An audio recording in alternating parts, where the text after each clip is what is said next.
Hello.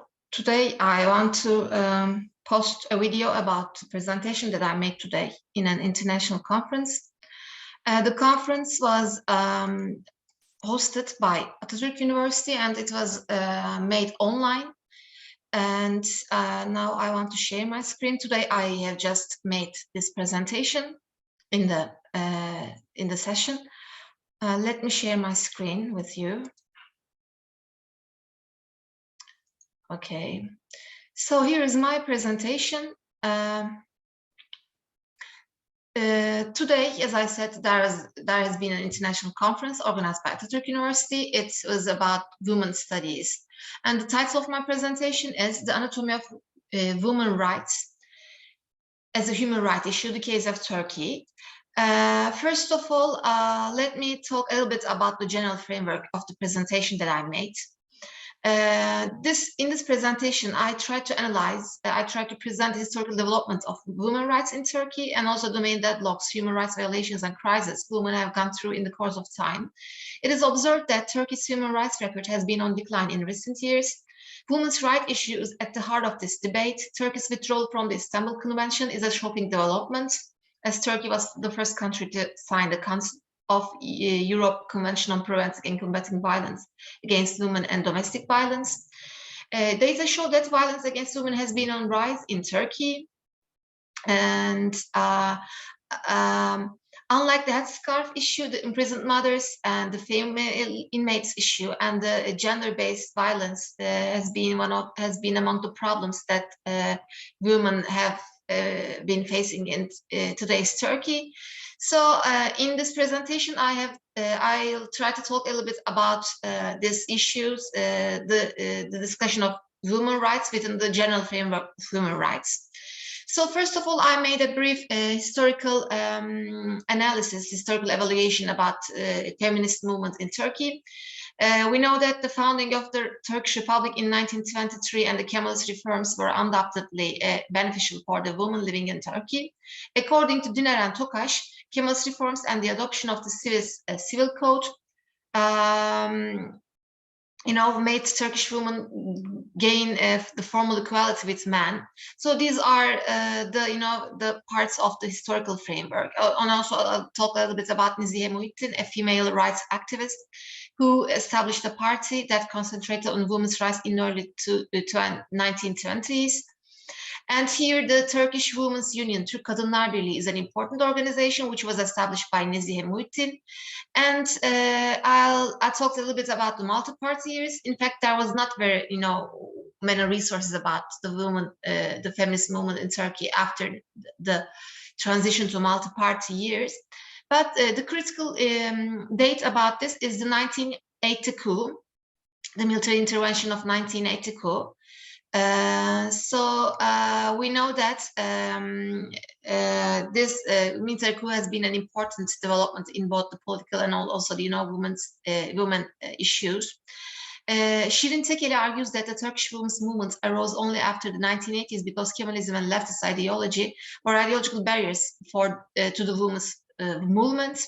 After the military coup, well-educated urban women questioned the status of women, and numerous meetings and political activities were held. For example, an important example is the first Women's Congress in 1989, with 800 participants discussing their problems and publishing their manifesto for the rescue of women. So this is an important document.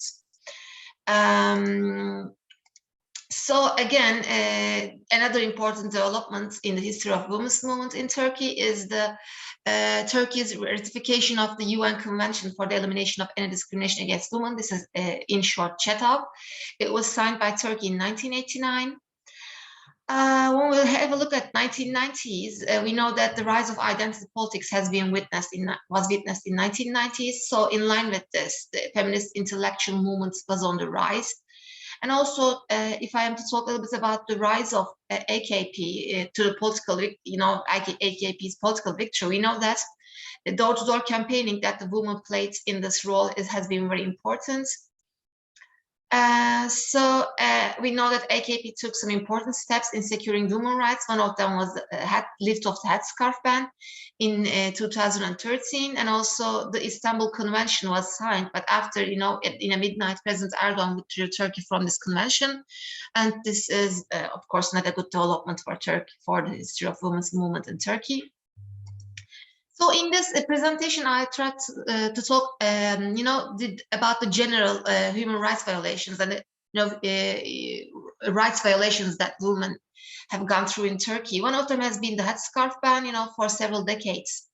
The ban against headscarf was causing discrimination in professional life, and also it was like a barrier in the educational field too. The women with that scarf could not enter into the university campuses with their head scarf. Another problem was gender-based violence. In other words, it's domestic violence. And in fact, the main issue that I aim to concentrate on is the female inmates and the imprisoned mothers issue.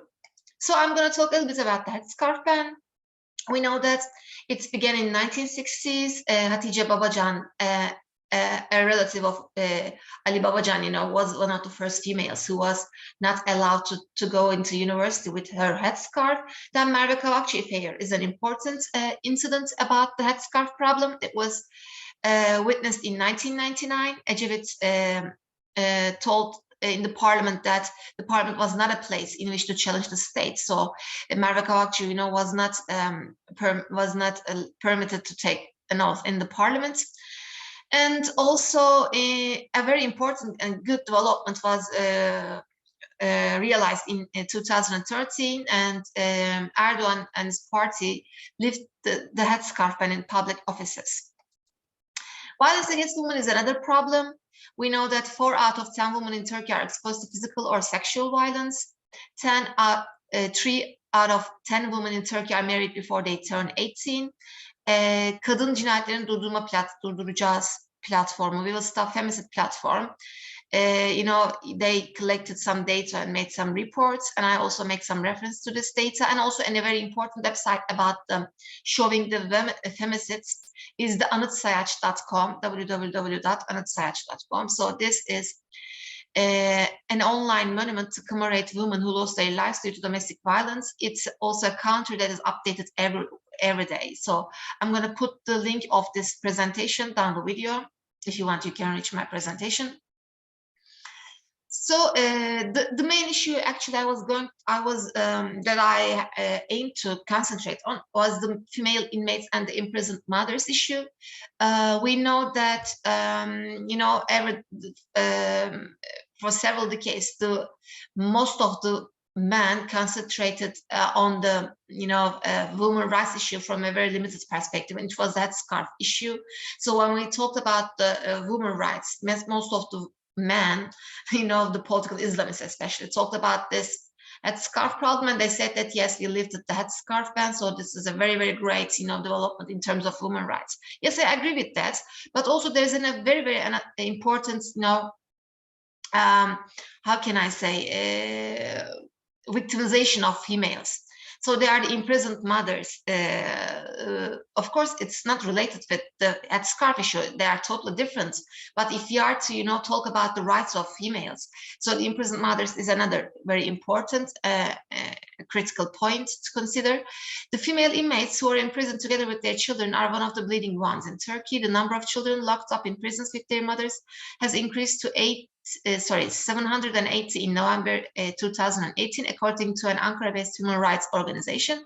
Also, Ömer Faruk Gergerlioğlu, a deputy and also human rights activist and also a medical doctor, posted in his Twitter profile in previous months, and he said that in Turkish prisons there are at least 780 children who are between 0 and 6 years old with their mothers. Some of them are not allowed to return to prison for 8 or 10 months, which they left due to the pandemic, and the mothers and babies are longing for each other. And also one example here, I want to talk about one specific example. Her name is Hatice Shahnaz. She is one of the imprisoned mothers.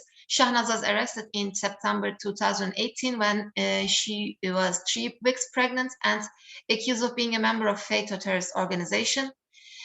In May 2019, 5 days ahead of delivery, Shahna's mother asked the authorities to release her daughter, and Hatice was taken to hospital where she gave birth to a baby girl. Then she was sent back to prison to serve the remainder of her 6-year sentence together with her newborn baby. So this is, really a total human rights violation, the imprisoned mothers issue. Here I want to show you the picture of Hatice Şahnaz and her husband.